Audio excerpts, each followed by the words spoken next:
Hey everyone, Sawmill Charlie. Well, welcome to another Friday night bee chat. All right, trying to get things lined up here and switch the screens around. Hope everybody had a great week. It was pretty nice up until the last couple of days, and it's been quite cold. Right now we're in the low 50s. Been in the 60s all day today. And all. Go ahead and drop the link.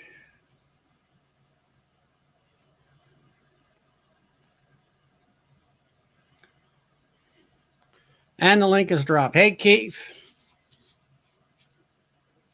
Hey, BRB feeder.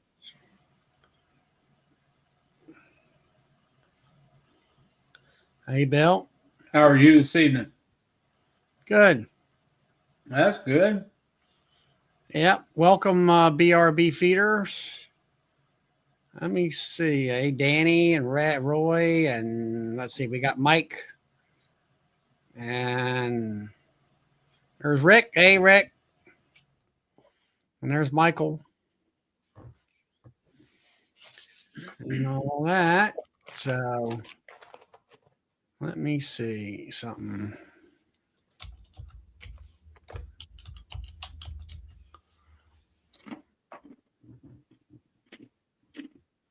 Yep. There you go.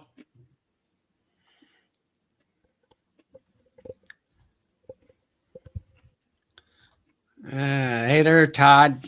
Hey, Billy Lee. So what's happening with you all down in Virginia? Trying to stay warm, man.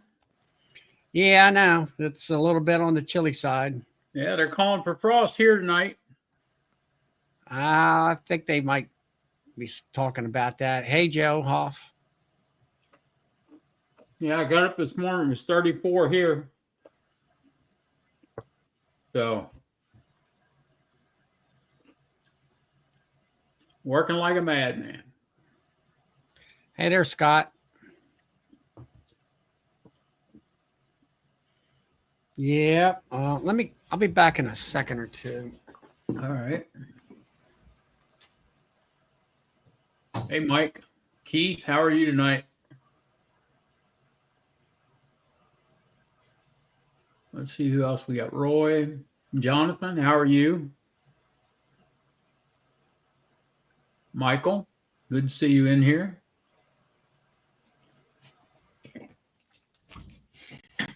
All right.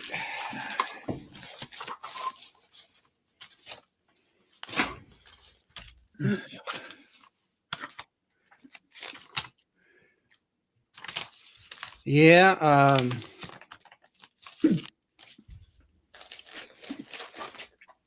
Where's my...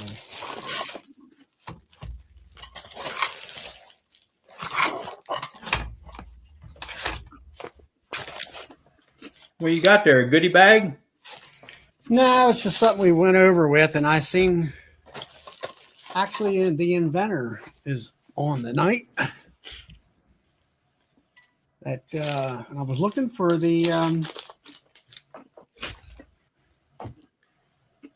letter that came with it. And all. I'm not sure this is exactly where it's at right now. So anyway, well, I have put all the feeders away for the year. Yeah, they quit taking it?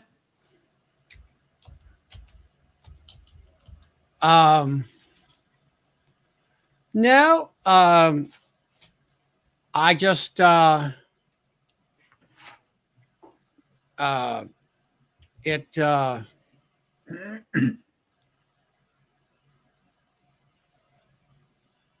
looked into the hive Sunday, and the top box was full and really heavy of nectar. Yeah. And then I had some really nice. There she is. Oh, am I in there now? You are here. Yes, you are. Oh, well, I had to do it on my cell phone. Per help with Michael telling me just use my cell phone because we don't have. Everything's falling apart. You're Corey, right? No, I'm Gigi. I don't know what it says. Okay. Here's my husband, Gary. Afternoon. Hey, Gary. So anyway, there was big slabs of brood, and it's all rimmed with nectar around it. And I didn't want to, you didn't want to fill the brood nest up. So it looks like to me that they're fine. And as heavy as them top boxes are, I don't think they're going to run out anytime soon. Okay. So I said, well, I'm about 2 feeding shy of what I normally do, but they were actually, I fed some into my nuke area, and where they had missed a spot for an egg in the brood, in the slab of brood, they were backfilling it with nectar. I said, well, that tells me I think they got enough. Yeah.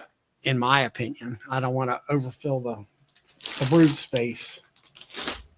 Yep. So,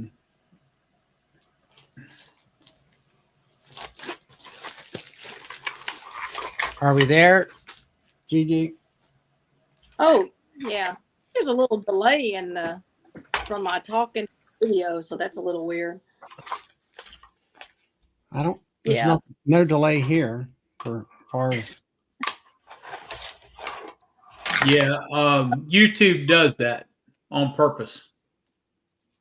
Oh, does it? Yeah. I guess they can stop somebody from saying anything bad, huh? Yeah.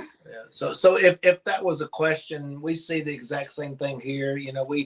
Our inspections for the last couple of weeks, where we truly look at that brood nest and see what's around it. We still want to see that uncapped, what we call short-term storage area, to be at least a couple inches and to be completely populated with uncapped nectar. And then we still want to see the long-term stuff around it, because we're starting to shrink right now, right? Our brood nests are shrinking, and that's what we expect to see. Well, I'm hoping we're not shrinking. I'm hoping we're getting as many darn winter bees as I can get, because my situation was I treated with Apricard, and then I hit them with Formic about a month later, and which is my normal. Well, Apricard was new for me this year, and then Formic's always been in September, and so I've been trying to. The Apricard shut them down pretty good, so I think my bee population is back up and running where it should be. So didn't feed quite as much, but I don't have quite as many hives as I did here about a year or so ago. So, and all that stuff. So we do see that occasionally with the Apricard. I wouldn't say it's 100%. Maybe 30% of our colonies will respond in a manner that is weaned down, but we are feeding at the same time we're applying the Apricard. So a lot of times we kind of hold a constant, a steady brood population, which for us it will be anywhere between a basketball to a beach ball size through September and October. Yeah. Now you're down in Tennessee. You're what, on the western side of Nashville? Mm-hmm. We're just northwest of Nashville, about 15 miles. All right, northwest of Nashville. So you're probably what, at least 6 weeks longer as far as warmth and everything. We'll get the feed here till about the 1st of November. Okay. Well, that's close to us. I mean, usually I like to be done by around the 15th of October. And then it gets colder, by the 1st of November, it's 45 degrees or something like that, I would say. Yeah. At least somewhere in that neighborhood. It's usually, that's what it was last year. That's what I was hitting them OA at that time. Oh, wow. Yeah, that would be for us, for also. We generally don't even start that till November, mid-November. And we actually do that a little earlier than most. Most people wait till December, January. Right? Right. So, no, I think,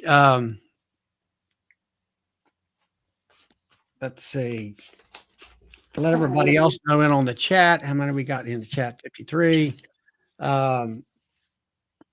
BRB feeders, actually, you all sent me a feeder.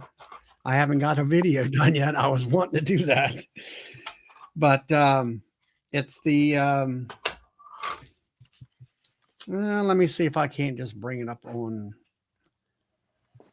the screen. Yeah, our friends Mike and Gina Ernst are the ones that told us about you. We didn't, we hadn't heard about this bee chat, and then I kind of forgot about it until Michael mentioned it, and I looked it up today. I'm like, oh, yeah, we sent him some. Yeah. Let me go ahead and let's see. Where are we going to share here? Here we go. Share screen. Share. And there's your product. Let me see if I can make it bigger.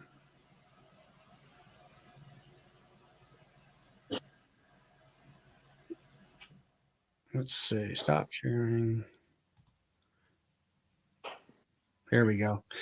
Anyway, you want to go ahead and tell the folks about it here in the chat? I talked about it a while back, but I'll let Gary. Gary's the main one. Gary's the one that designed it, so he's going to do the talking. That's okay. Yeah, you go ahead. She knows as much about it as I do. Trust me. Listen. So it is an external high top feeder. It was actually conceived because of the inability for me to feed through the hive top without having any water intrusion issues. It looked, once we started feeding at a slower rate, which was I would generally take a jar, poke 3 or 4 holes in it, and drill a hole in the lid and just stick the jar in there, and that really gave me a good response from the bees. But I couldn't stop the water intrusion. Just sticking a jar on the lid even with a really tight hole, it was still leaking. I know a lot of the commercial guys do it, but I just never could make it work. So one thing evolved after another, and over several years, this is what we ended up with. It really worked good for us, as we developed this. The concept of feeding our bees at a slower rate and still at a 1-to-1 sugar to water ratio give us healthier bees over time. Especially going into winter. Our winter losses significantly dropped once we started doing this, and it was very noticeable. And our hives were heavier and healthier. And it was just a simple matter of us feeding over a longer period of time at a slower rate. So we here in this area, we feed typically for 3 months. We feed a half a gallon every 2 weeks. So over those 3 months, we're only feeding 3 gallons of syrup. So that it was like a twofold process. It's like we were getting healthier bees, and I was using less sugar. right. So that that was a significant savings because we were going for us to feed all of our bees. It takes us a 55-gallon drum of sugar. So about 100 and I think 400 some odd pounds of sugar just to make one feed. So that was between those things, it worked for us. So we kind of took it to the next level and product. I know now the picture there in the center there where you can actually dial in as far as the rate by, opening up more holes and everything. So you're feeding from what months or when is your honey flow over with down there? Typically by July, mid-July, we're done. It varies, but we like to be through with our honey harvest in the month of July, and by August 1st, we won't feed. We need to start putting feed on. Because then that way around, so mid-July through August is more or less your dearth, right? It starts in August, and around here, August, September, and October. Even though for our area we may have we have a fall flow, but it's not significant enough to maintain or even increase the weight on our hives. It's very small if it does. Yeah, I mean, for me here in Maryland, as far as the fall flow, it's non-existent. Right, and we experience the same thing, So we still feed through it, and it seems to help us maintain that weight. Which after we pull on our honey, there's enough weight on the hive. We leave enough, but we're just trying to maintain that weight all the way till when that's in. Mm-hmm. And then more or less the design of this is more for what, a migratory lid? It will work on a telescoping lid, a migratory lid, just any flat lid, as long as the bottom of it. Most of your inner covers have a hole in them. We still have hives that have migratories and both telescoping, and we use them on all. Right. So when let's say if you have a telescope and you could attach that, or not inner cover, you could attach it to the base to that, and then I guess put an extra box up on top. No, everything sits on top of the outer cover. It is a internal feeder. We have people that will use them inside of it, but it's not necessary. We like being able to see the levels at which they're taking it down, and we kind of make our judgments as to how many hoes they need to be fed the next time based on what we see them, how fast they're pulling it down. We're almost trying to equalize the hives with this food, if that makes any sense, because our goal is to get them exactly a half a gallon every 2 weeks. So if one hive is trying to take down more, we can scale them back so that we're kind of putting a governor on them, to get them to do what we want them to do, which it's a challenge, and sometimes it doesn't work, but we're trying to almost balance our hives out so no really strong hives or weak hives. Equalizing our hives is a big deal for us. It helps reduce robbing aspects when they're all equal, and it keeps our weak ones stronger, and our stronger ones, or ones that are getting stronger, it kind of pushes them back a little bit.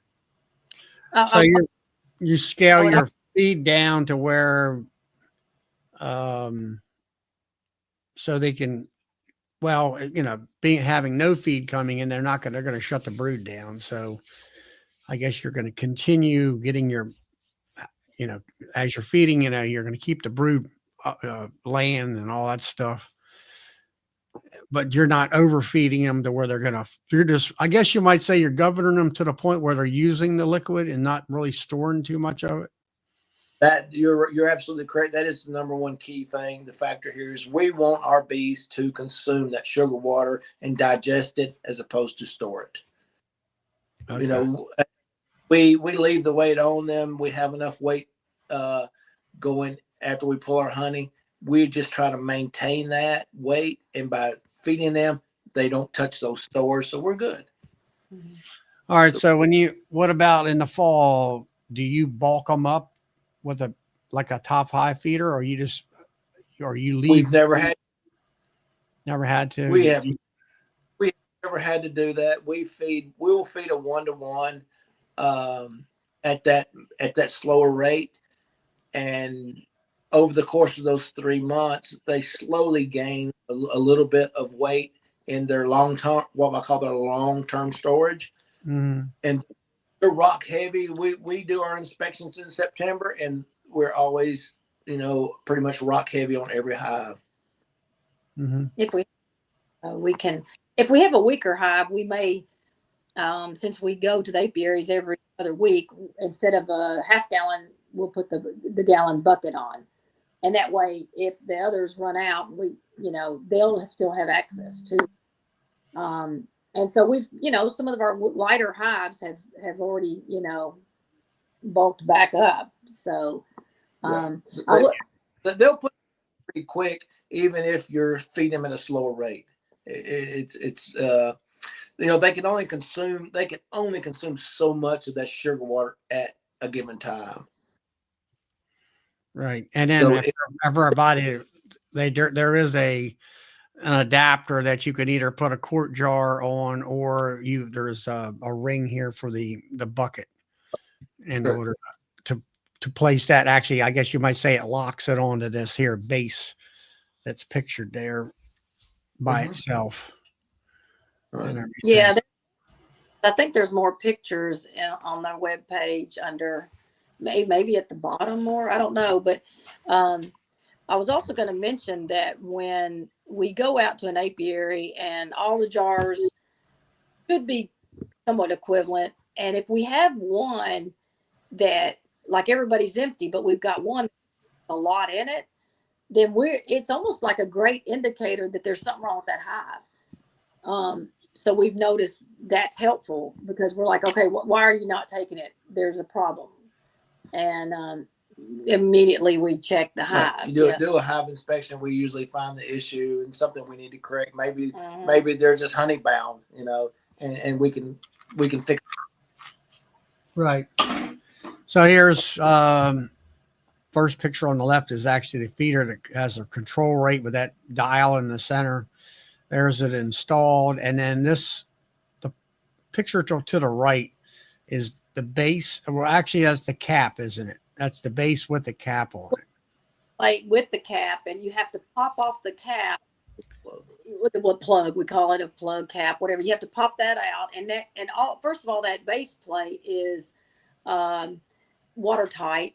There's a ridge underneath it where you can put a bead of caulk and before you mount it, and the plug is on there. It snaps on, so when you're not feeding, you have a watertight seal. And so then you just pop the plug out. You can use your hive tool, and then you fill your jar feeder and you set your dial and turn it over, and it kind of marries right up to it. It's snug. Right. And that outside perimeter of that base plate, there's not, that's kind of what we call a little airspace dead zone. The bees will not be in that area. And so it kind of gives you. Yeah. All right. Then here's the bucket feeder and all how it works. So let's see. You drill a hole in your bucket and then you put the dial in there, I guess dial feeder, into that. Yeah. And then you got the base that's okay. You have the bucket feeder. There's actually a bucket feeder or a base just for the bucket feeder, correct? The base is the exact same. So you can actually interchange whether it's a jar or the bucket. That outer rim is an adapter plate that's separate. So if you get the bucket feeder, it goes, you can, like I said, if you had a jar and a bucket, they're interchangeable, but that adapter ring holds the bucket. So when you turn it over, it seats on there and makes it a snug fit, and it distributes the weight. Right. Okay. Yeah, that's the mesh looking part of it. Can you use them in conjunction with a migratory lid? Yeah. Yes. Yeah, we do it all the time. Yeah, like I said, Bill, it's really designed. It's really good for a migratory too. Yeah. Yeah. Is that what you run in down there? Is migratories most of the time? No, I'm not running migratories, but I'm also running a nail lids with that center hole in them. So I'm trying to come up with a way to use that center hole too, because I got so many of those lids. I don't. You have to. That you've drilled holes in. No, it's already got a hole in it. It's got a cover over it. Okay. I don't know if you've ever seen an Enel lid or not, but it's got a cover over it, and it goes all the way through the lid. But there's a space between the bottom of the lid and the propolis trap that you've got to run a tube up into that hole coming out of the center of the lid, so they don't get, number one, get into the insulation of the lid, and number two, build comb above the propolis trap. I'm not sure what. I'm not familiar with. I don't know if I've ever seen it. What did you call it exactly? It's an Enel. It's a type of hive. Michael Mahar's got one. Oh, we didn't see that. I didn't today. He only had his frames out there today. Yeah, he's got it in his bee yard. I can send you a picture of it. Picture of one. Okay. And then you're all going to be down at Nobby too, right? Did you get in on the? Yeah, it'll be our first time, and we the conference that we were at today, Tennessee Beekeepers Association, was pretty small, but it was a good test run for us. So we know Nobby's going to be Overwhelming. 10 times the size or more, but yeah. What conference were you at? Tennessee Beekeepers Association. Okay, down in Columbia there. Murfreesboro, yeah. Murfreesboro, yeah. That was what, this past weekend? It's today and and tomorrow. Today? Yeah. Today and tomorrow. So it looks like Michael's saying a nail hive. Is that what he's calling it? A-N-E? And A-N-I. No, Anel. Okay, we'll have to look it up. I actually have never heard of it. Have you, Gary? I have not. No, we haven't heard of that one. Yeah, somebody else said hives. Here's a better picture of sitting on the hives. Yeah, we got multiple pictures. Some of that one's all migratory, but we've got some that have telescoping in there too.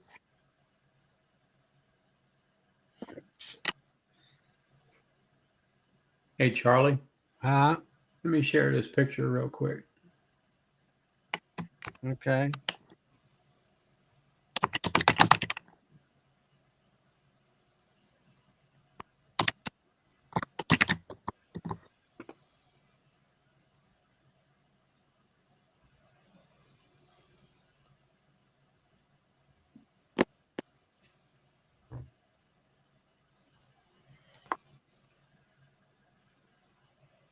You want to share it? Go ahead and share it, or here it comes.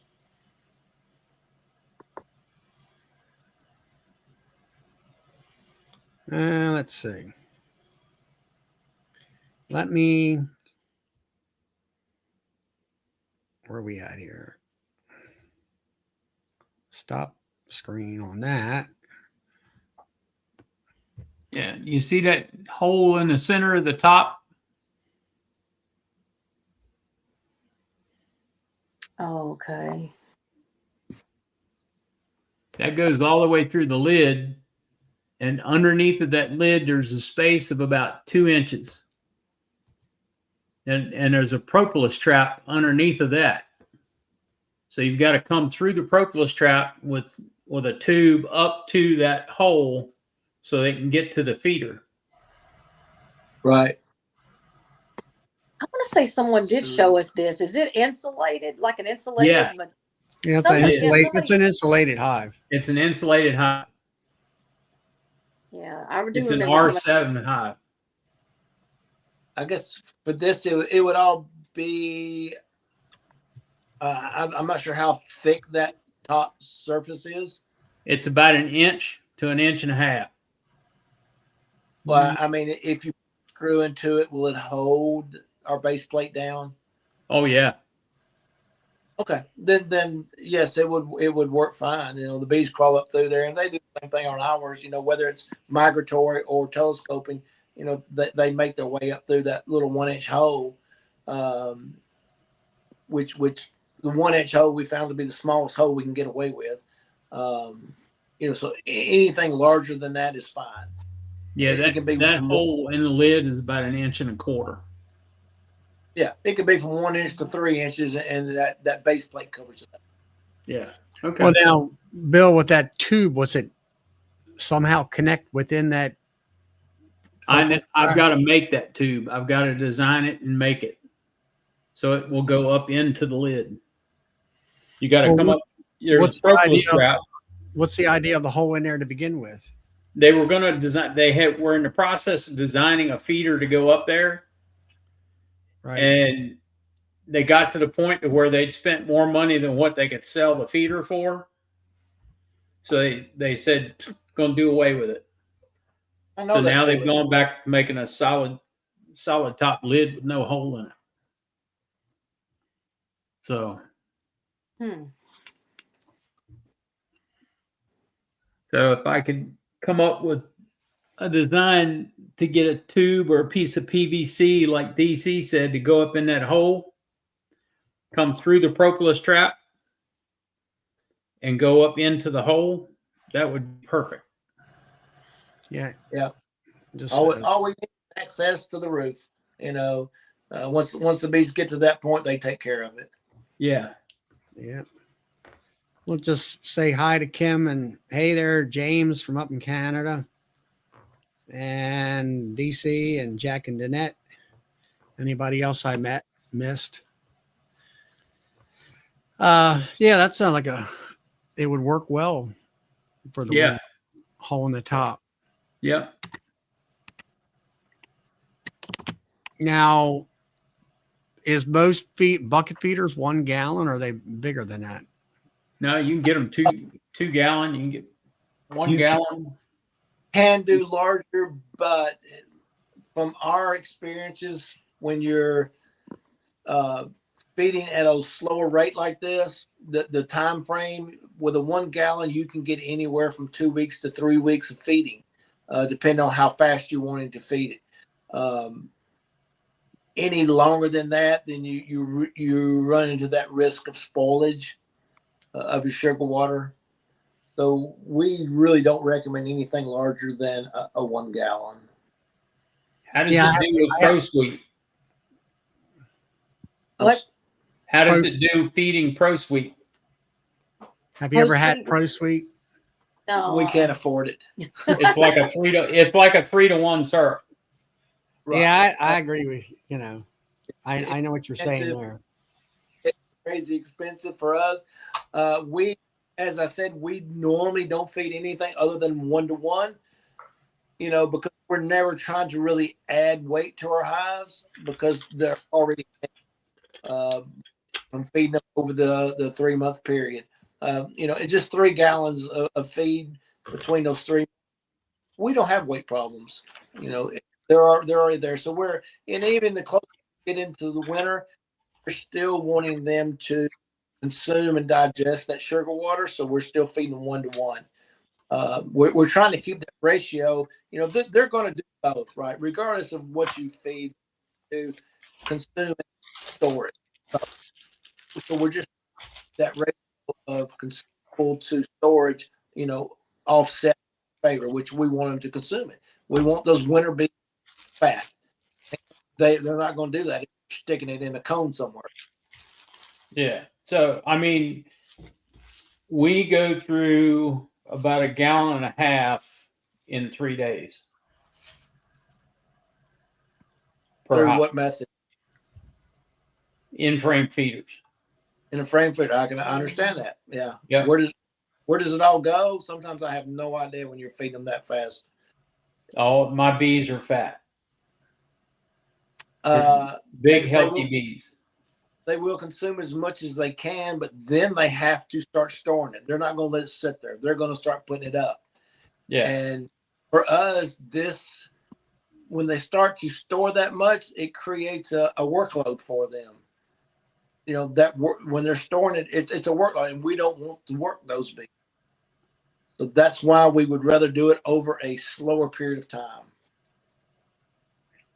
Now, I'm not sure how you know your bees are fat unless you put them underneath the microscope and look at them, but you know, dissect them. No, they're big bees. They're big, heavy bees. Well, I mean, biggest Okay. thing is like you're saying, you're feeding over a long period in the dearth area, I would say, slowly and more or less making sure that queen's continuously laying and not stopping. Sure. And now you got yourself, you know, a box of bees in there, as we would say. And they're, like you said, I think you were saying that they're going to store some of that possibly. Sure. They're going to put a certain percentage digest, a certain percentage is short term, and a certain percentage in long term. So after you get down around, like right now, you got your feeders on now. I presume it's still relatively warm Sure. where you're at. Absolutely. So when you get up to the point, let's say November, where it's going to be, for you, it's going to be cold, and they stop taking feed, are they filled to the point where they've got enough stores to get through the winter? And I mean, winter for you, how long is winter for you? Till April? Or So as far as you guys are concerned, we probably didn't have a winter. If you look at our average temperature in January and February, it's actually 40 degrees. You know, go Google that. You know, our do you ever get down in the 30s or the 20s? Yes, we may have a few days where it gets to 0, but our average is way up there. So anyhow, you know, the metabolic rate that our bees go through in this area is very low. I guess is the point. So from now till February, they will use very little of their stores. We don't see a drop in our stores here until late February and early March. Right. You know, start to brood back up. If you look at your weight of your hives, you know, it's almost consistent all the way through December and January. At least here. Yeah, that's here. You know, it's just that they're, like I said, their metabolic rate, they're living off their stores. Right. No, you know, yeah, it's like you say, beekeeping is local. You know, when it comes to understanding how you're, you know, everybody has to, well, like wrapping hives, insulation hives, or using insulated hives, depending on your winter, you know, weather, and how harsh the winters are. Sure. Yeah, We do nothing. We don't even change our setups. We don't change our reducers. We don't do anything here for winter. Mm-hmm. There's no need in it. Yeah. Right. Yeah, it's like Cajun Homestead that comes on here, which is Brian. He's down in Louisiana, and for him down there, winter's 2 days long. You know, yes, it might get down to 30 degrees for 2 days, and after that, it's back up to 65 and 70. You know, it's that time factor of how long it's cold. You know, but they can back. It's nothing. We're lucky. We see our bees at least once a week for the most part. Yeah, now Jeremy there, he's out in Texas, Dorado hunting. He says he feeds all the way until December. Yeah, I see that. Yeah, I mean, like I said, we do that just to keep their immune system built up, and keep around here just to keep them active. You know, because they're wanting some small amount of nectar to come in, and it's just not there. You know, even though it's nice and warm, there's nothing for them, and that's always. It's always concern on the health side of it by not keeping their systems functioning. We don't want them to all truly shut down. It seems to be hard on when that happens. Mm-hmm. Jack and Nanette, they said they're going to start ice fishing here in a few weeks. I'm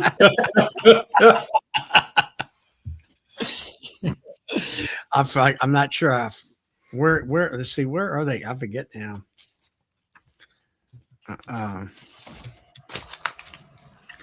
But anyway,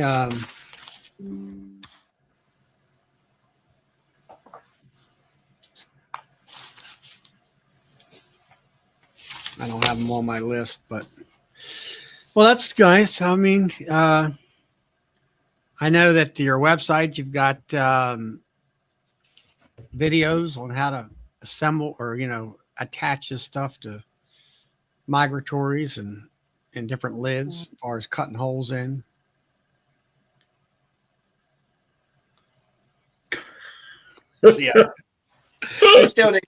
CIA. Yeah, well, I do keep a list of everybody and where you live at and who you are and everything else. Phone numbers, yeah. Something like that. But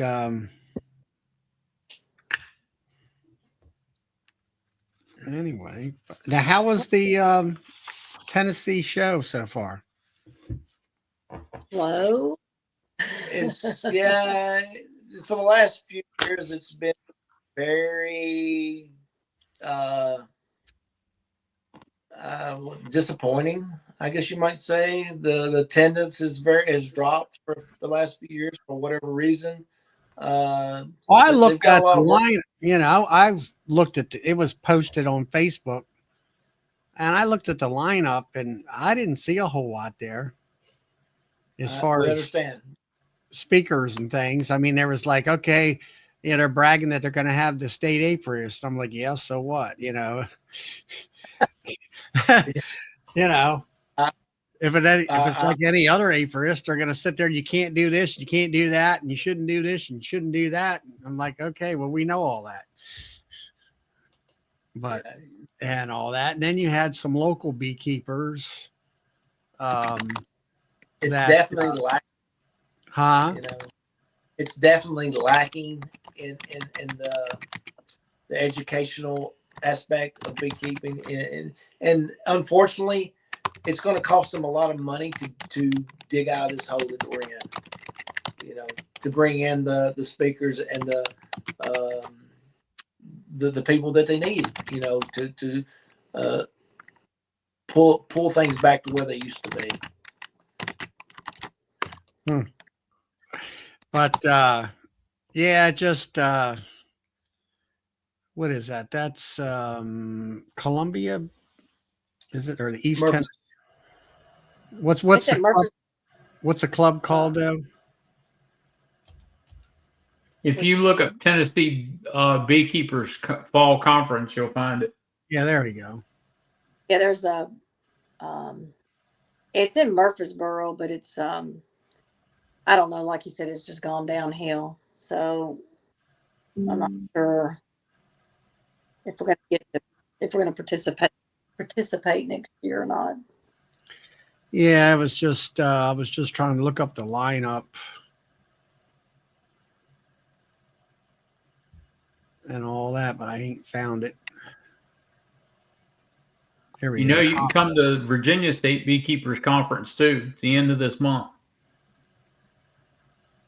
Oh, is it? Yep. If you go on vsba.org or virginiabeekeepersassociation.org or look up Virginia Beekeepers Association, we're still accepting vendors. Okay. We'll check it out. Yeah, I'm the president. All right. Tennesseans. It's in Wytheville this year. Yeah, I'll tell you, Bill, I've had a few people there. They can't quite pronounce that name right. Yep. All right.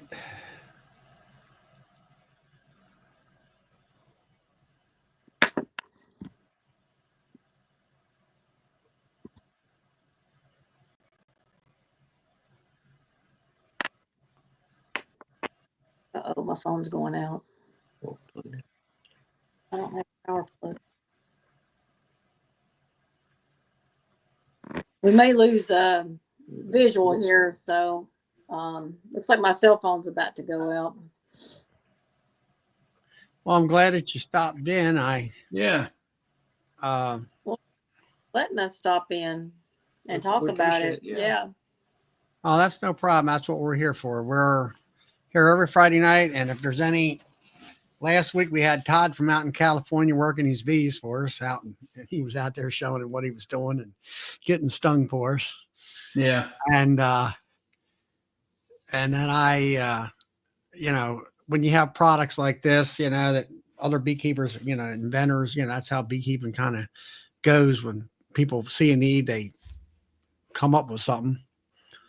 And then everybody is in the chat. The BRB feeder will be at Nobby this year. Yeah, have you got a booth number? Not yet. No. No. They haven't given them out yet.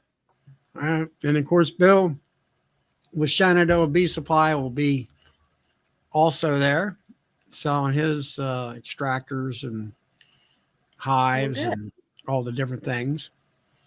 We'll have to look. You'll have to come and visit while you're Yep. there. Yeah. And all that. But there's Carl. And I guess Michael is 21st Bees there at the show too? With you down at Murfreesboro? Do you know? Yeah. That's how we just met him today. Okay. Yeah, we really enjoyed talking with Michael. Very helpful. Yeah, Also- he Go ahead. how are you printing this stuff yourself or are you having it made? He's somebody that you might he knows how to engineer all that stuff and he has a business that makes a lot of that kind of stuff, plastics and things. Yeah. And all. I'm sure you talked about that. Hey Jay. We're currently making it ourselves. It's being 3D printed. Given we have 6 3D printers running 24/7 right now. You got a printer farm. We have a small farm. It's the material it's made out of is ASA, which is it's a very durable, UV resistant, high temperature resistant plastic. It's supposed to last up to 20 to 30 years, so it's very durable as far as that goes. But it is a real pain to. Mm-hmm. Well, it has. Anybody printed, they understand what I'm talking about. All right, I'm going to go ahead and put the link in for BRB feeders. Let's go to their website. You can read about what they have, and it also has multiple videos on how to install the feeder. How you cut the hole and screw it down with a little bit of silicone and everything. So I'll drop the there's the link in the chat there. And you can check it out and view all the different products that they got. And Well, thank you very much. and let's see what Jay's. I will look into the Russian lid. I don't know whether that was talking about your stuff or not. No, we don't have a Russian lid, but That's DC. Oh, is that what it is? Yeah. Okay, DC's talking about something there. Yeah. That was something they're having their own conversations over there. Sometimes I get in the middle of them and all that, but no, check the website out. And like I say, they have it for bucket feeders. It's interchangeable bucket feeders. And what do? Get like 2.5 gallon mason jars that fit on top of that thing? half What's that? a half-gallon mason jar. Half Okay, gallon any mason jar wide mouth. or wide mouth? You got to use a wide mouth. Most half-gallon jars are wide mouth to begin with. Oh, okay. I don't know. I never bought one. I had a lady she comes here and I can get almost 6 pounds of honey in one of them. And I guess it's a half-gallon mason jar and all. You can actually buy them on Walmart's website is where we find them, and they're like a 6-pack for about $14. So they're relatively cheap still. And all that stuff. Yeah. I'm afraid my cell phone's about dead. Well, if we sign off and we lose connection, yeah, I'm about to lose connection anyway, but we appreciate y'all having us on. That's no problem. I'm glad that you dropped on there. When I seen the BRB feeders, I'm like, I think I know who they are. They're Gina's friend. Yeah, we'll try to start joining every Friday too. Okay, well, we have beekeepers from across the United States, Canada. Rick Sutton there that's in the chat. He is a commercial beekeeper out in Kentucky, and he takes his bees down to Florida. He's got a couple thousand hives. And then Old McNally Bee Farm, he's up in Alberta, Canada. He's he's climbing back. He had a big setback here last year, so I think he's climbing back up to about 300 plus hives or more. Yep. Faith Apiaries is out of Canada. And let's see, 2 bee brats. That's Carl. He's up in Wilkes-Barre, Pennsylvania. And we got him from Colorado to Arkansas to Louisiana, DC. Yeah. He's out in Washington State. We got, and then a few times we'll have a folks from either, let's see, we had one, what was it? Jamaica and what's the island over there with Manuka honey? New Zealand. And haven't we had a couple on here from Puerto Rico too? Not sure about that. Not sure. And then Jeremy there, how do you pronounce that? Granado honey? Granado honey. That's Jeremy. He's out there in Texas. Yeah. He's doing cotton honey and all kinds of stuff. I mean, he's got some mean bees out there. I can tell you that much. And there's Tar Heel, which is Randy and all that. And then Kim there, she's from Illinois. So we got them all over the place. And Russell Koopman, he's from Minnesota. And all that. And let me go ahead and present. I want, while you're here, don't leave. Let's see. No, I don't want to do that. I want to present. Everybody knows that we are going to have our Nobby dinner at Hive Life the Wednesday night. And I'm going to go ahead and present that. And everybody can snap a screenshot and get your free ticket because it's pretty much going fast. And here we go. There we go. And let me see. Let's go up here. There we go. If everybody can see it better, we got our Nobby dinner January the 7th, which is Wednesday, 6:30 to 9:30. If you click or take your smartphone and click on the, whatever they call them things, those square things there, it'll give you all the information and you can get your tickets, which are free. We just have to have a head count. And right now there's over 60 tickets given out. So we're close to being halfway. We only can have 175 people. Yeah. And if you haven't been there, it's a great time to meet everybody here from the chat and get to know everybody. And from, face to face, I enjoy it immensely myself. Folks from Canada were there this past January, along with everybody else across the United States and everything. And it's at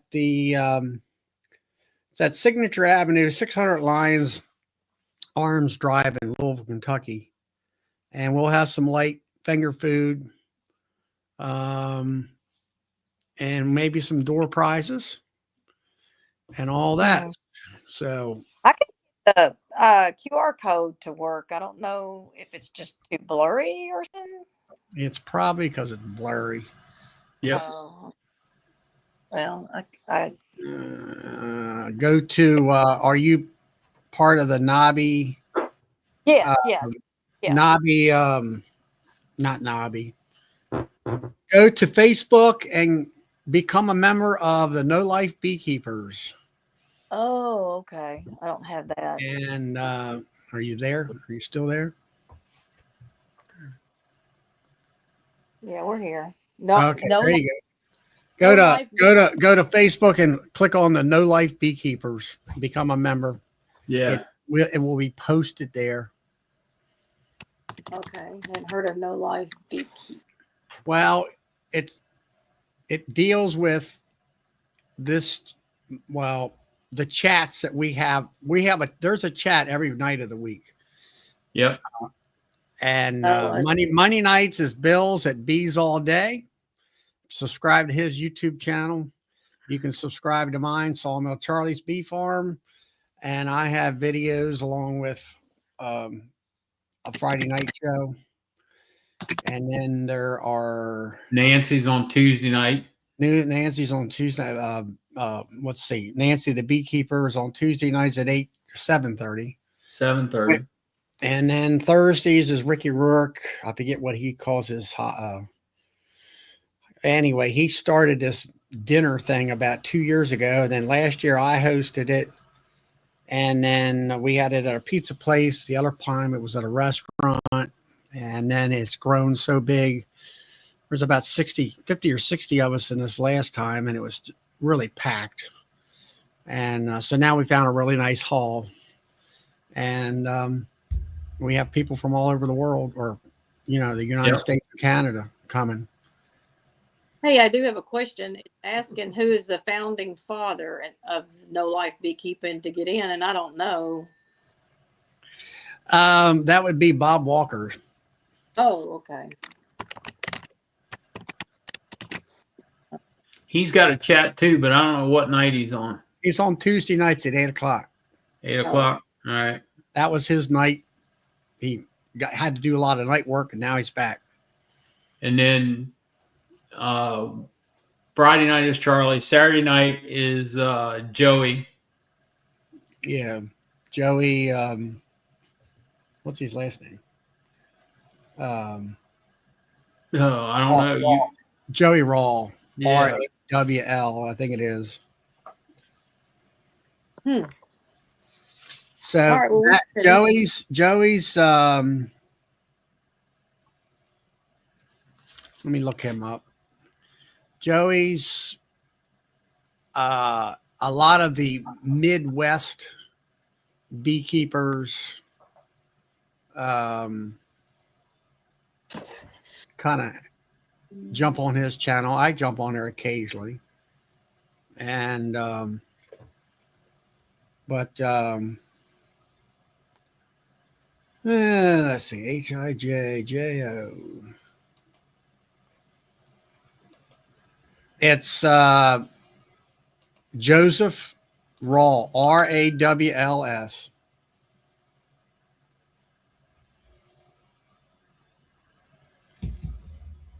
He's on Saturday nights. Okay. So kind of bring you up to speed. Everybody here in the chat's off to the right here, kind of we all kind of go from each person's chat. And Brian there, Flower Street Honey, he's from Colorado out there. And we get into talking about cream. He's the king of creamed honey and flavored honey. and you'll see him at Nobby. He'll be up here's Joseph Yep. right there in the chat. Second one down. Yep. His is at, let's see, what is it, 8:30? His time? Yeah, his time is 7:30. Yeah, it's his time, 7:30, 8:30 our time. Yeah. In your central time out there in Nashville, so it would be Yeah. 7:30 your 7:30 your time. 7:30 your time. Yeah. And so y'all do this pretty much every night. Yep, we do. There is a chat every night. Somebody's got Somebody's got a chat every night. See, Bob Walker started all this. I found him and Lee, and then we got to going to where we were probably chatting 5 nights a week live, just sitting around talking. And then there was just a few of us, and then people started getting bigger and bigger and bigger, and it just bloomed out. And time passed where I started my own personal chat on Friday nights. I've been doing this going on 3 years, and that kind of stuff. And there's Mark Miller. He's out there in, let's see, Kentucky. Yep. I think Kentucky or Tennessee, Western Tennessee. He's a queen breeder. And let's see. So anyway, we've just become a big family. And then, like I say, Ricky Rourke started this. Mark's in Tennessee. He's in Western Tennessee. And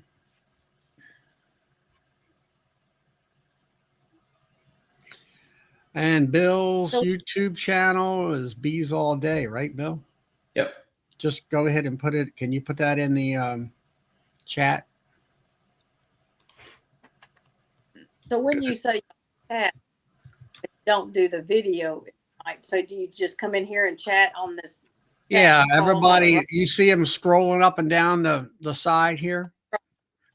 Right, you might not be able to do that on your phone. Right. I got my desktop. I can see that, and so you don't necessarily have the video playing. You just do the chats, I think is what I understand. Yeah, we do chats. Like mine is Monday night at 8 o'clock. Charlotte's Friday night at 8 o'clock. And we get on here and we chat, and we invite other people in, or other people come in and say, hey, they talk for a little bit and they get out, and then somebody else comes in. We answer questions live. Nothing's canned, nothing's rehearsed. It's all live. And then Todd there out in that's Loma Vista. That's Todd. He's out in California, and I can't remember the town right now. And Southern California. Huh? He's in Southern California. Yeah.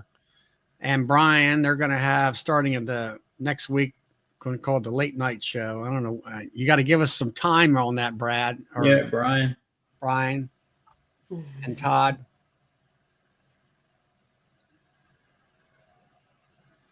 And we do talk bees, we do. Yeah, we do.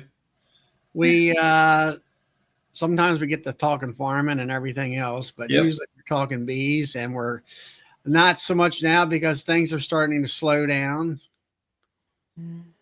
And then, like Joseph there, sometimes we give at least 11 answers to all one question. Yep. You get different points of view from different places in the United States. Typical with beekeeping. That's not surprising. All right, he's going to be on Thursday nights after Ricky's show. Now, see, they got a time change there. That's the things like. Yeah. And Todd's will be coming on in a couple minutes. Todd, we got a major time change there. It's here on the East Coast. It's 9 o'clock. For him, it's only like 5 o'clock, 6 o'clock. Yeah. Usually he's chatting and he's driving home from work in California. Yeah. Things like that. And We and got all Phil that. from Texas every now and then. And then you got Phil. He's from Texas, and he'll be driving or he'll be in his shop getting ready for market. There's a lot of folks here that do markets, Yep. especially let's see, Brian from out in Colorado does a market every week. He doesn't come on too often, Flower Street Farms, because of that. He's mixing stuff. And then we'll talk about like creamed honey. There's a lot of folks here that do a lot of creamed honey that is flavored, and they kind of talk about, I'll say, the mechanics of how to get it blended and things of that nature. And Yeah. some of them are doing, instead of using powders, they're using the real, let's say, peppers. They're actually using real peppers and extracting the juices over a long period of time. Yeah. Or they're using flavoring oils or something like that. So we kind of help out each other on what we're doing. And we like,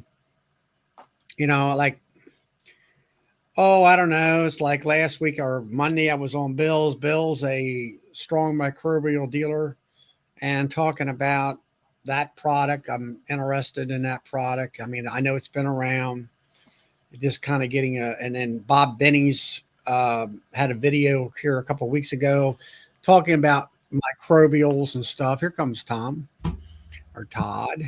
Get my act together. Yeah. What part of California are you in, Todd? Fresno, isn't it? Yeah, it's Clovis and Fresno, Central California, right? Almost dead smack in the middle of the state. Yeah. So. And then Brian there, he just said he's packing up the truck, ready for the couple shows. Yeah. So what's the deal with this new? What's it going to be? The Western talk show? Yeah. So Brian and I talked about it. We're going to call it the late night or the late show with Brian and Todd. It's going to come on. The normal time will be right after Ricky's show on Thursday nights, but it's only going to be twice a month. It's not going to be every week. We're only going to go. We are aware of what's that, Charlie? You think it's going to be only twice a month? No, it's going to be. It will be, because Brian and I have some crazy schedules, but it's only going to be we're going to shoot for an hour-long show, and we'll drag it out. If we drag it out, it will be an hour and a half, and that's it. Because we're aware of the time difference between so our time and East Coast. What's it going to be East Coast time? 10 o'clock at night start? Ricky ends at he comes on at 5:30. He's usually done at 7 my time, so 10 o'clock Eastern time. So I mean, I'm there might be some people that are still like, I'm not going to go to bed yet. Maybe I'll stay up for another hour. But also we're trying to draw in more West Coast people and get them involved. There's a lot of people that don't know about all the channels that are out and about right now. So we just want to, we want to grow the community a little bit bigger, and just make awareness that much more, available, I guess. Well, so, I mean, I've seen that where like Ricky's show, even though he's in North Carolina. Yeah. He has like Tom and Melissa, who is out of St. Louis. Mm-hmm. You got JW's Illinois, I think, or is he in the He's in Illinois. And you got, I call it the Midwestern crowd kind of kind of goes right there, and they're talking about things probably because of the area, of the location, helping out each other. Joseph there.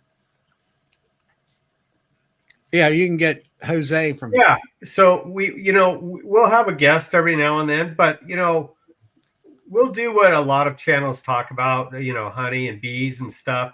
But there's other things that we're going to be bringing out, like Brian, as you said earlier, is, he's a master marketer. He knows his stuff as far as marketing products. And so we'll talk about wax products. We'll talk about creamed honey. We'll talk about, all kinds of stuff besides bees and honey.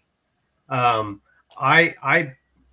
say it now. I guess there's really nobody in my area to affect me, but I don't know if you guys are aware. I just stumbled upon this new niche market.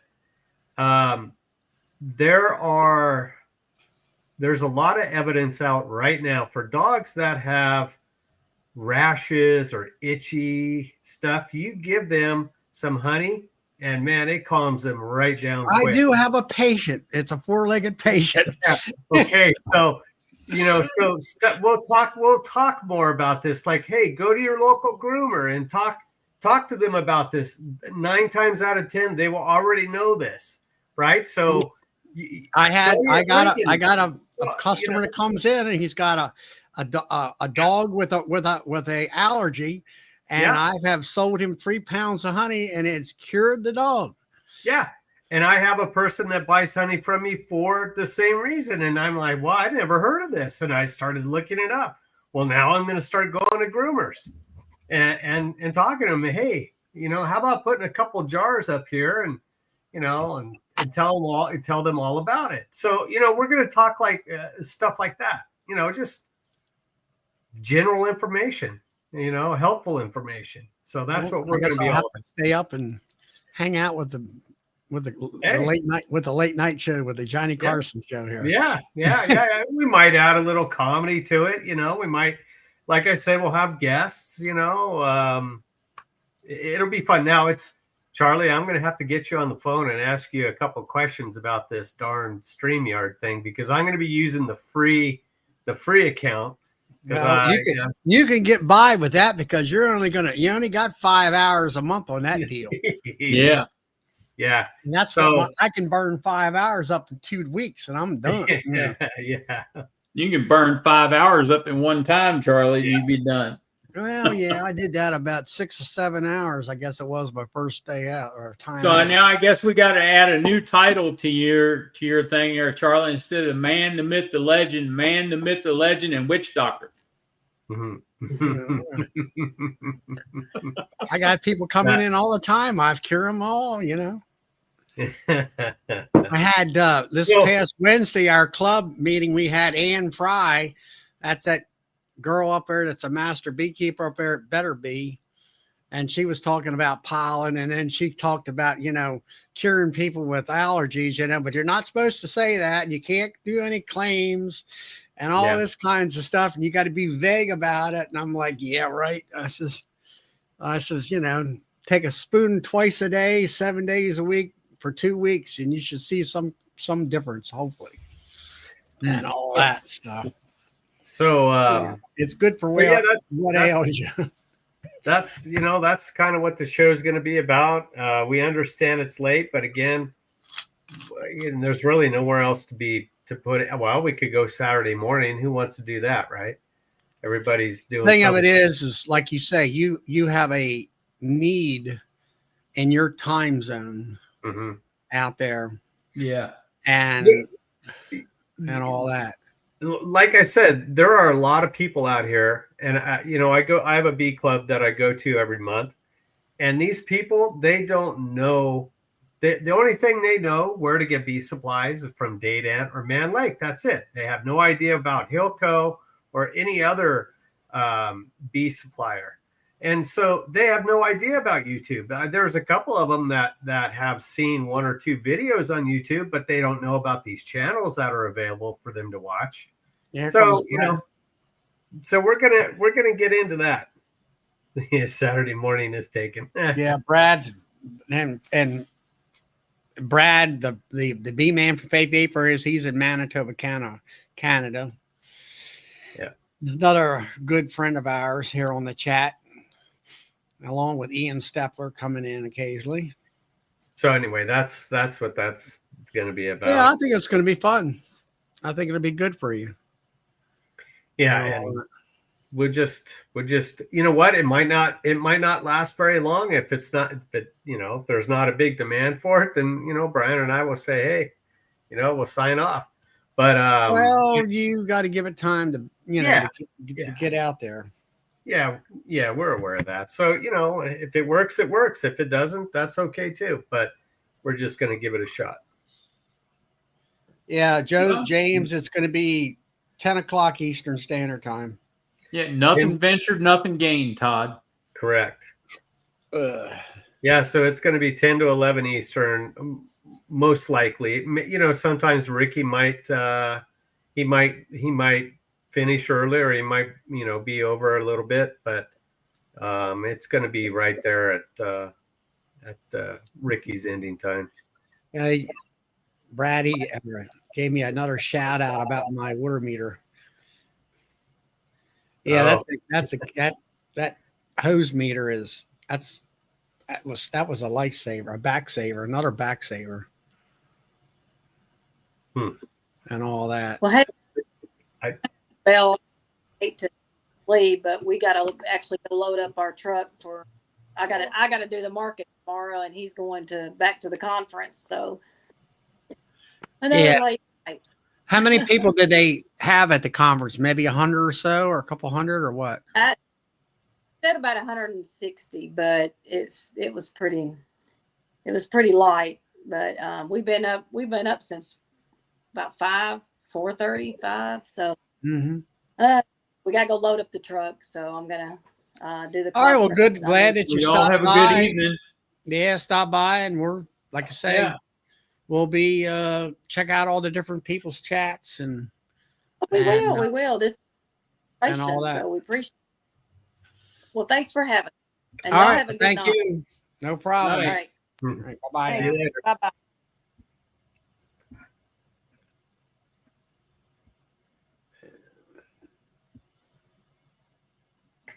So I finished my second round of feeding this evening. I took the day off. I had a lot of stuff to do, so I just got back a little bit ago. Yeah. I was reading Mike's comments there. A lot of name tags still on the tables. Maybe they'll come tomorrow. You'll be happy. You'll be happy to know, Charlie, I gave them another round of Viagra or Viagra. Or Viagra. Yeah. I'm watching this. The girl, she's up in Michigan, and she's using Viagra and that other product, the vitamins and minerals and whatever.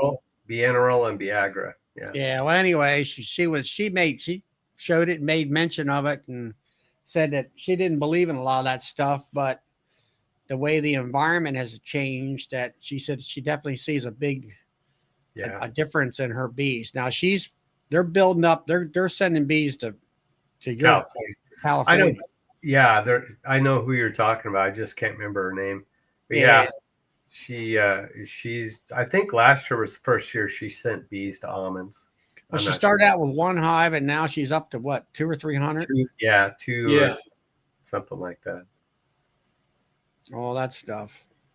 Yeah. So what, you're feeding syrup with the Viagra, is it? Mm-hmm. Yeah. No, actually, I mixed them both together. Viagra and what else? And Beaneral, because one's vitamins and one's minerals. So it's all mixed in the syrup there, and they just take it down. Do you see have you used it before, as far as since last year? No, well, I used it last fall, and I saw a good boost in the fall, near the end of fall, before I didn't mess with them. They came out good in spring, but they obviously had too many viruses and kind of took a dump. But and try it again. I'm on top of. I did some other things this year to combat a few things I'm not going to talk about right now, but we'll see what happens with that, and I'll know more about that in the springtime. probably late May. I'll know more about it, if what I did was working or not. And yeah, but otherwise, and I'll be feeding, more than likely I'll probably do a round of apis in the spring, because they really take off with that stuff. And it's not only because it's spring, but also that gives them a boost too. Yeah, Texas Beekeeper wants to know the cost comparison of apis. Let me look at the bag here real quick. So they're both the same size. This is a 1 pound. I hate this screen. Yeah, A 1 pound. Put it in front of you. A 1 pound bag is $19.99. It's one tablespoon per gallon. That's Viagra. That's Charlie's favorite.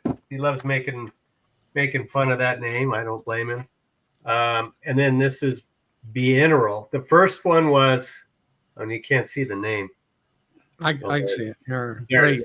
Bieneral is the minerals, so that's why it's called Bieneral.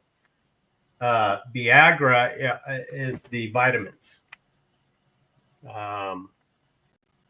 This is irritating.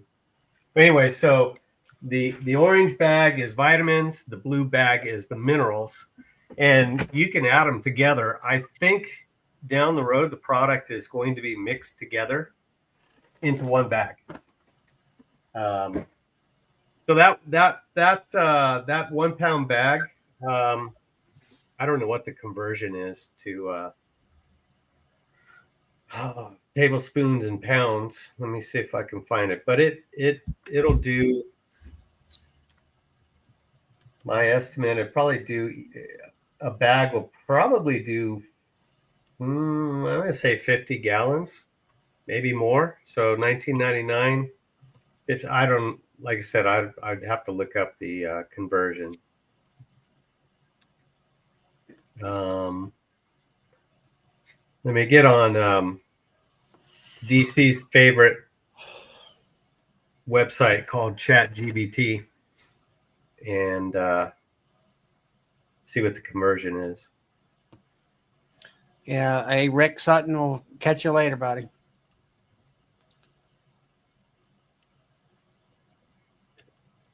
Tablespoons, 2 pounds. Depends on how much apis you're going to buy there, Texas Beekeeper. If you're buying the one that you use for a liter bag, that's about, I don't know, last time I looked at it was $65 or something like that. And then I think the ones that only do 53 gallons are like around 20 some bucks. Oh man, it's going to take a while to figure it out, but well, we're not going to get into all that then. No, we could be here all night with that one. I think aren't you selling that stuff out there? I have it. I have it on my website. And then one other chore I did today was spray my combs with hygienic boost. And I found a real fast and simple way to do it. You just lay them on the ground or on the grass. What I did was 3 rows of, I run 8s. I think you guys know I run 8. So I laid down 3 rows of 8 frames, sprayed them with the garden sprayer, turned them over, sprayed them again. I'll do it one more time in somewhere around Halloween, and they're done for the year. I don't have to worry about them. I don't have to reload crystals or anything. They could sit out in the open and not get touched by a wax moth. And so I did that. It takes about 5 minutes or less to do 3 boxes. And the way I went. So that's about it. That's all I know. Yeah. How's Bracken doing? Good. How are you guys? Good. Hey, Bracken. Good. What's up? Hey, Stella. Yeah, there's Stella and there's Where's Bryn. Stella's? What's what? You get all your tillage done? Yeah, it's planted and it's actually coming up. Oh wow. Yep. If I knew how to. What's Hi. Stella's the bigger one, and what's the other? What's the other? No, Stella's the little one right here, and this is Bryn. This is my other That daughter. was the one that had the bee earrings, right? Yeah. Hey, Hi. Okay, you guys go play. Do you want to go swim? We're sitting outside, enjoying the evening. It's a nice, Oh, cool yeah. evening. nice. Yeah, that's the field that's coming up right there in the backyard. It's about this tall. We're supposed to get more rain again tomorrow. Oh, Really? good. Yeah, so that'll be 2 storms this year we got. They said about an inch of rain, so that's good.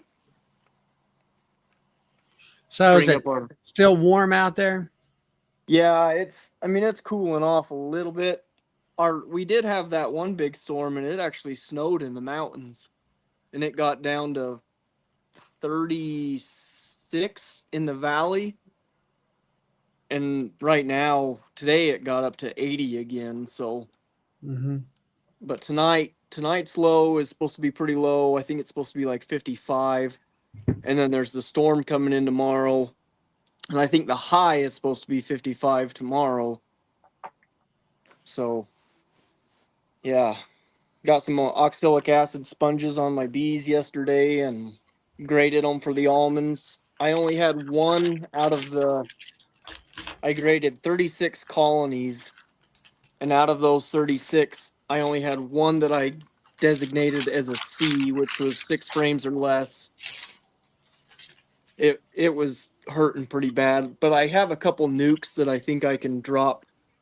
I think I can maybe drop one of them nukes into it and kind of repopulate it and get them going again.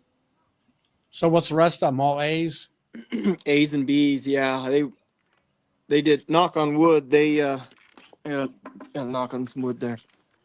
They're doing pretty good right now. I hope they'll maintain that grade because I'm taking them down November 14th. So still a lot of bees in some of them. I seen a couple drones, so they haven't killed off the drones yet. Usually by now they'll start thinning down. So Well, I now can't. when you're grading can't- bees in like an A grade and a B grade, I mean that obviously is money difference. What would be a financial difference in what they would pay you when they grade that beehive? Yeah, so an A gets like $195 a colony. A B will get 150, 130 maybe. And then they don't really even like C's. So but I learned that they'll take an average of the yard. So if I take down 100 colonies and I have 2 C's and the rest are A's, they'll still take those C's. So I don't know. Last year they paid me. Well, then who grades that? Who's the inspector? I'd say who makes all that call?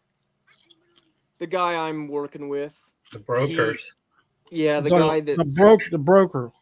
Yeah, not the almond some of the almond masters might like check them with the beekeeper. I don't know, just to make sure. But the guy I work with, I'll grade them my grade, and then by the time I take them down there, he'll grade them again, and then he'll grade them on his grade, and that's what he'll tell. That's what will go into the almonds, is his grade.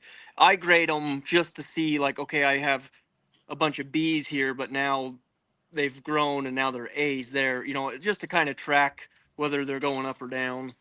Is there a grading standard that everybody's supposed to go by? It's on the contract, I think. Yeah, I think it just You have to- depends on the contract. Mine reads 8 frames or more is an A. You know, they want a minimum of 8 frames in the colony of bees, and that's 8 full frames. You know, front and back. So when I count them, I count down the center. I don't actually count the frame. I count in between the frames, and I count like if I have 4 frames, and in between, I don't know how to explain it. I need to find a box.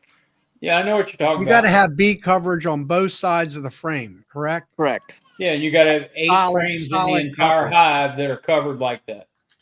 Yep. And that's the entire colony. So if your top box has 8 frames in it and your bottom box has none, that's an 8 frame average. Mhm. So you could have 4 in the bottom box and 4 in the top box, which a couple of the ones I had today, or not today, yesterday, my grading video is going to come out on Sunday. I haven't put a bee video out for a while, so Sunday morning there'll be the grading, how I grade them. But yeah, they were all pretty fat and happy still. I did have one that had some mites. I pulled it out and I pulled out a frame, and I the first thing I saw was a bee with some deformed wing virus. And then I started looking, and I seen 3 or 4 bees with mites on them. So I don't know if they picked up some from somewhere else, because I mean, we all have mites, right? Like there's always been a few that's had onesies, twosies when I do the wash, but I haven't had anything more than a 5. But 'tis the season for mites, so Yeah. I can't see anybody's comments if they're asking anything, but hi everybody if they're saying hi. Oh shit, shoot. DC wants to know if it's cooling off where you are yet. Yeah, feels pretty good right now. I don't know what the temp is, but it's getting there. Kids were cold enough tonight they had to put on a coat. Plus they're eating popsicles, so Well, that helped cool them off. yeah. How's your guys' weather and turning in? Hey, It's getting cold out here on the East Coast. is it starting to turn into winter a little bit?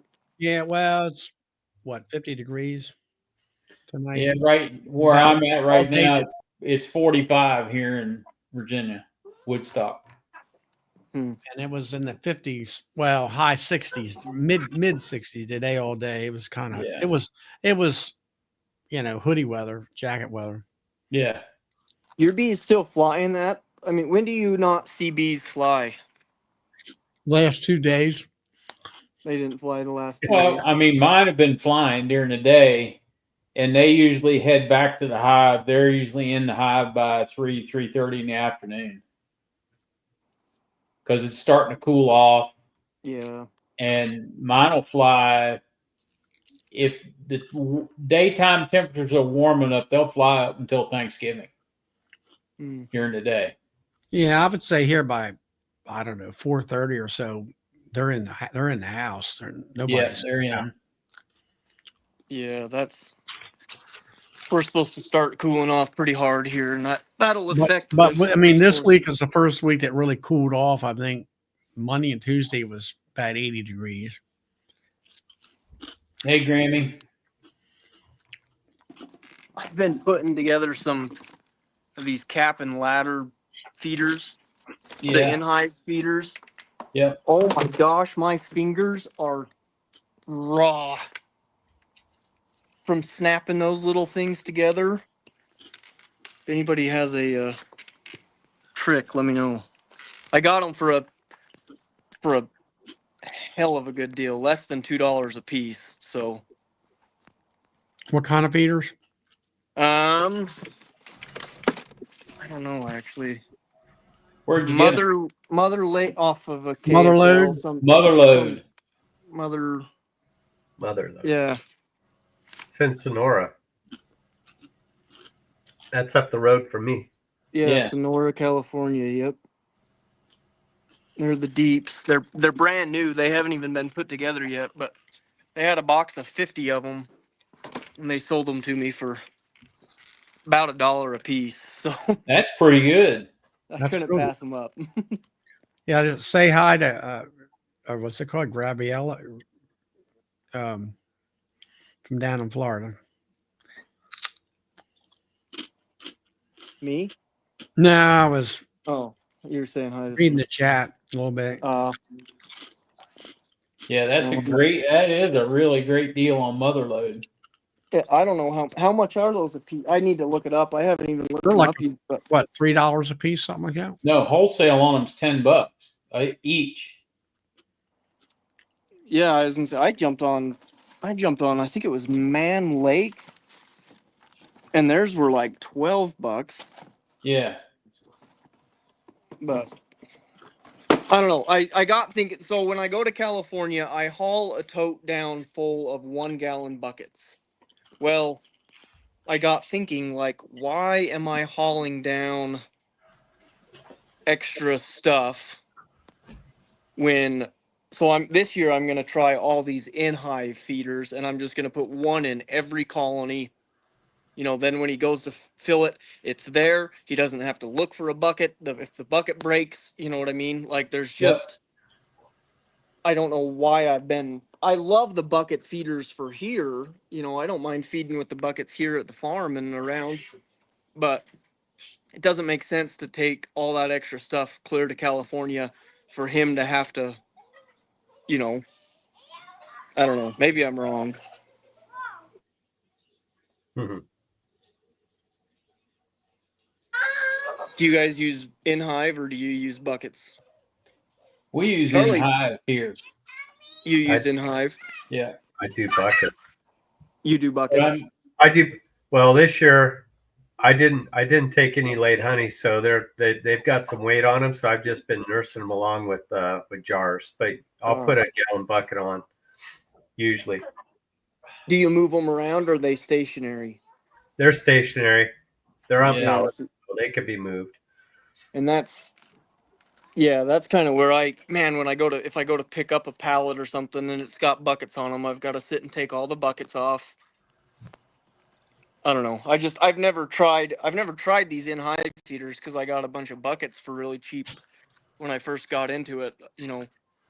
Same thing. Another beekeeper was getting out of them and I bought them for wicked cheap. So I just have been using buckets, but then I seen these go on KSL for sale and I was like, I'm going to try those. Hmm. Yeah, I'm thinking about switching over to migratory lids with a bucket. Yeah, see, that's what I use is migratory lids with buckets. Yeah.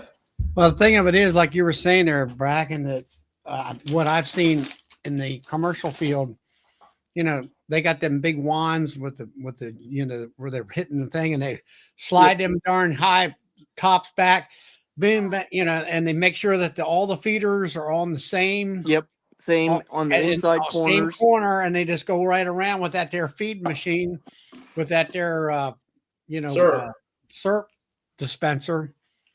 Yep. And all that. It makes perfect sense when you're transporting. You don't have to like you say, you have more space.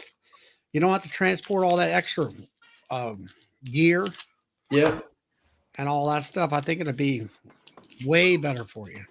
Yeah, and I don't know. These don't say what size they are, but I think they've got to be 1.5 gallon, maybe only one. I don't know. Can you guys tell? If it's a mother load feeder, it's 1 gallon. Yeah, Okay, that's so that's what my buckets are. That's a My 1 buckets are gallon. Will that? So do I have to take out 2 frames or just one to get One. this in? one. Just one. Just one. Okay. If it's a medium, it's a 2-frame feeder. Because I do have, and when I bought some equipment, it was in with them, but I got some. I think they must be 2 gallon because they're wide as hell. Yeah, that's a 2-frame. That one feeder. I You have gotta to take 2 frames out. I didn't want to have to take 2 out, so I'm hoping these will fit with just 1 frame. Yeah, those 2-frame feeders hold a little over 2 gallons. Okay, that makes sense.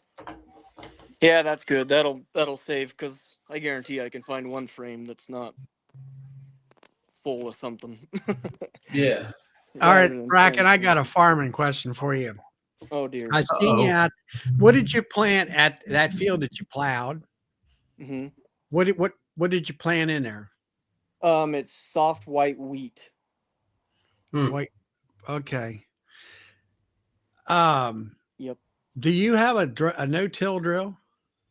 No, my neighbor does, but we have Great Plains, or not Great Plains.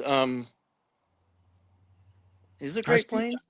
Yeah, I think it's a great It's plan. either Great Plains or Frontier. Yeah, it's not Frontier, so I think it's Great Plains. But that one's not a no-till. That one's just a regular drill. All right. No, I was looking at that ground that you were plowing up, and I'm like, look at all that moist dirt there. And I'm like, why are you tilling that thing up with that drought conditions you have? And I'm like, you could no-till drill that wheat in there, and I think you would have a better Better come up, better crop. well, I don't know about a Bracken. better crop, but because of your desert conditions, it would Yeah. be better for Hey, your Bracken, you need to Yeah. educate him on seed to soil contact and oxygen in the soil. Yeah. That's what it's all about.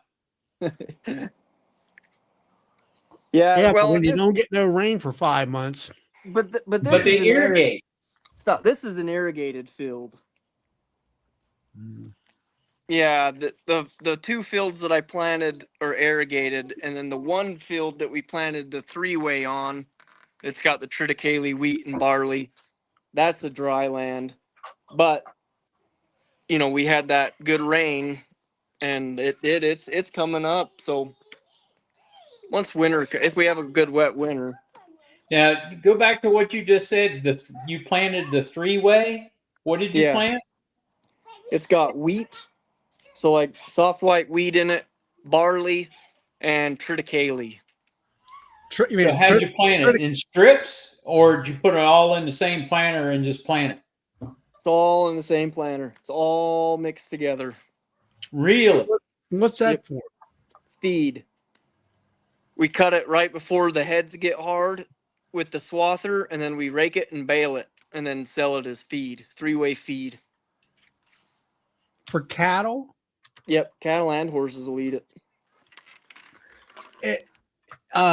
It's not. You're talking about what's it called? Critical? Triticale. Tricale. Triticale. Triticale. I don't know, however people say it. We've always just said triticale. But it's got a head on it just like grain. It's just another type of grain or wheat. Is it critical? I think is how you pronounce it on the East Coast, or is it different?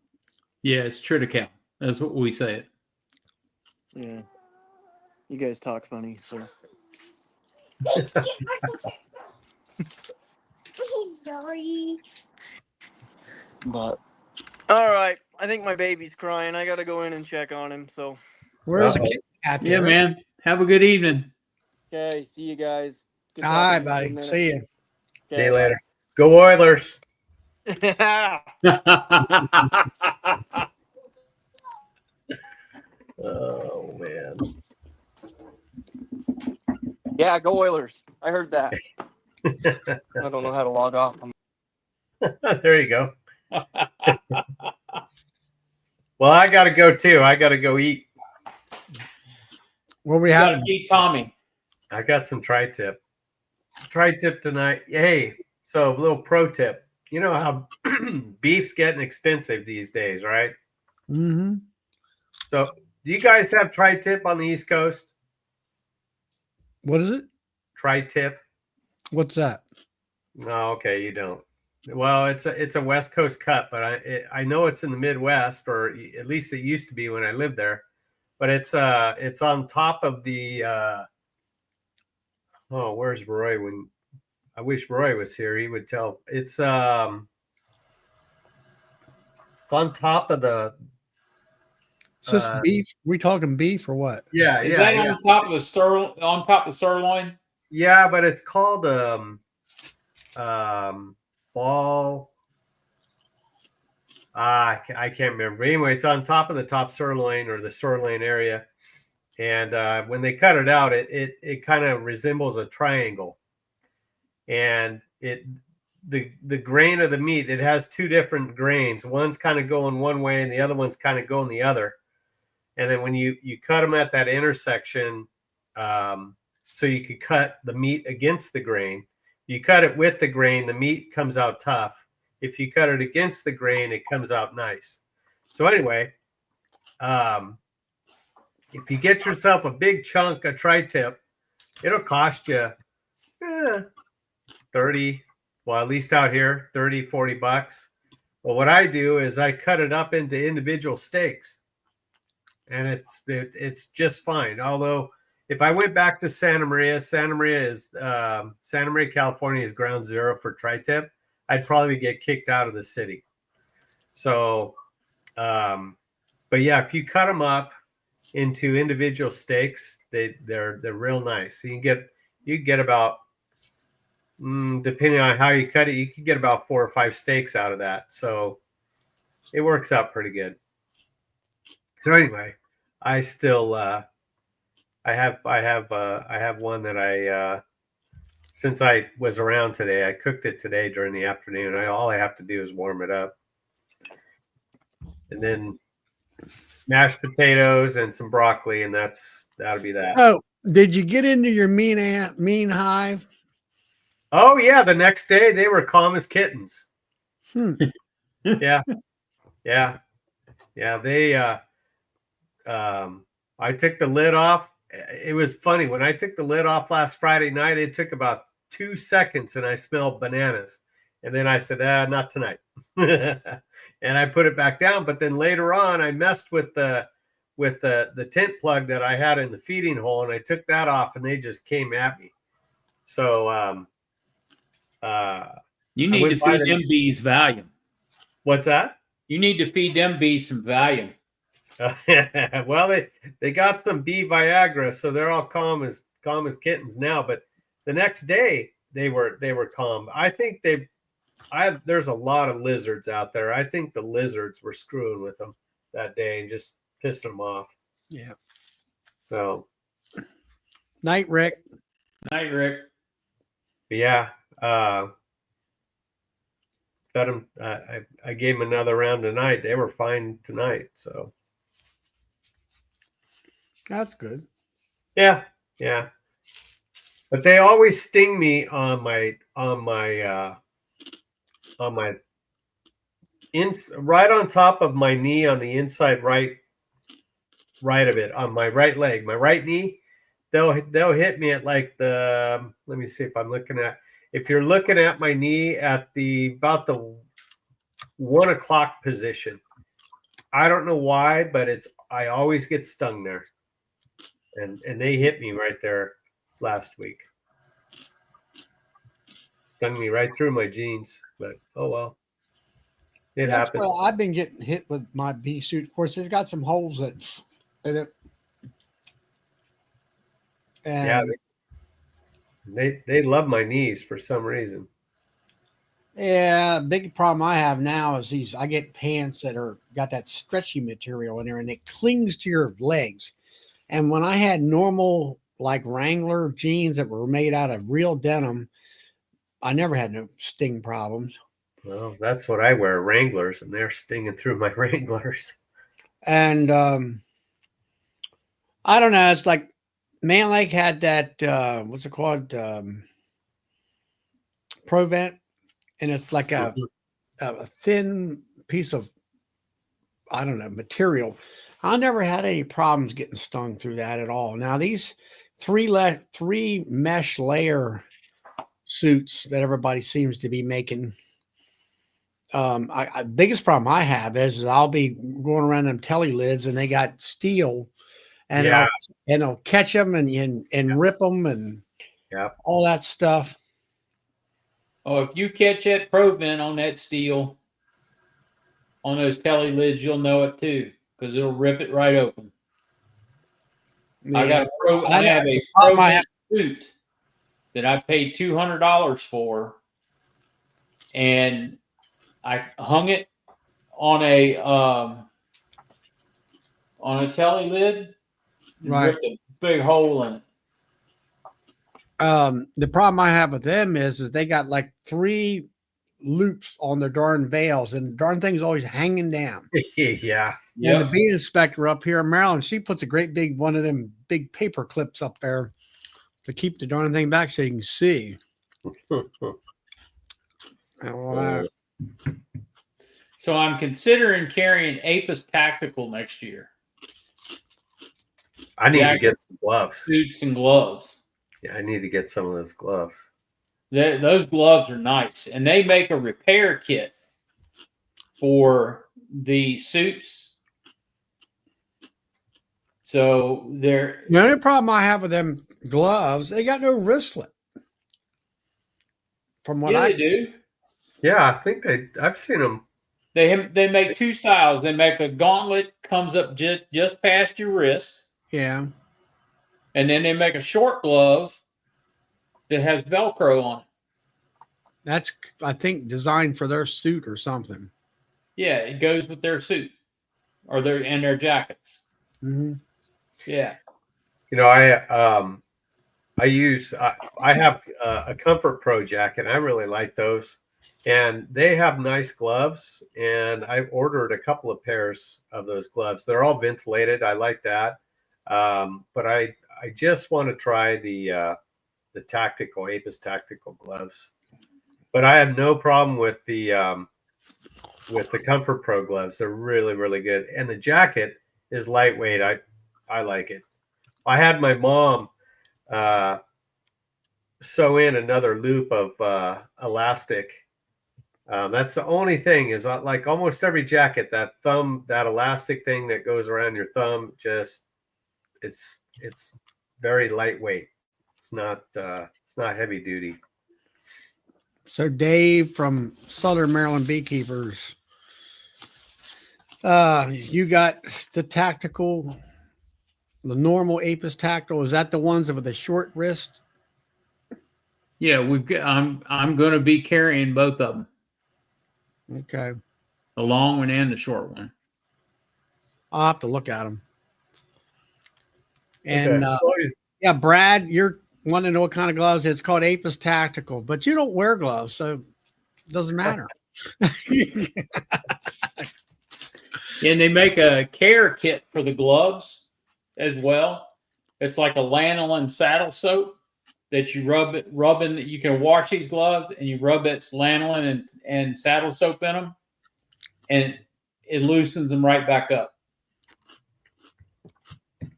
And I think I told you guys last week why I wear gloves. Huh? Because them damn black widows, they get in there under those handholds. So that's why I wear gloves. Yeah, I mean aren't they kill? They kill you. They could. If you're really allergic to their bite. I got bit by one when I was a kid, but it's not fun. I'll tell you that. Here we go. There you go. That's my point, Charlie. What are gloves? Oh my. All right. Well, I'm going to hit the road, gentlemen. All right. Tommy the tapeworm is. David, Southern Maryland Beekeeper, wants to know, how do you get the propose off your gloves? I don't. Dawn dish soap, hot water.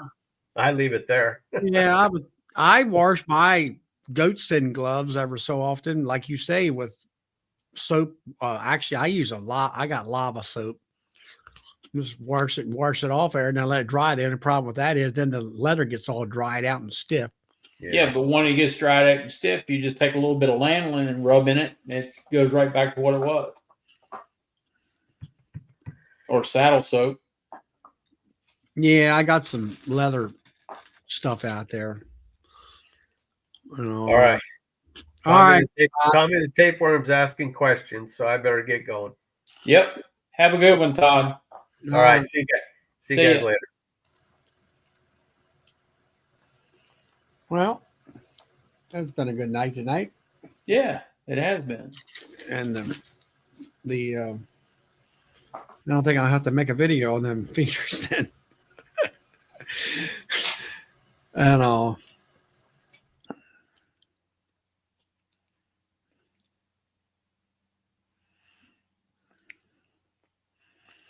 so anyway, well, guys, it's almost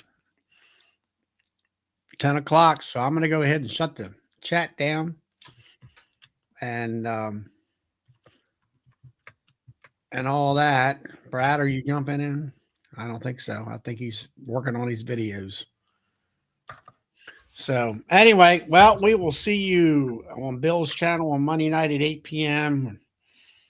and Nancy's on Tuesdays at 7:30. And all that. Until next time, hope everybody's having a great time with your bees, either depending on where you live, and all that. So we will see you next Friday night. What? Oh, hold on a sec. Hey, Carl, call me tomorrow, please. I need to ask you a couple questions. Thanks. All right. We're going to go ahead and shut down. We'll see you all next week.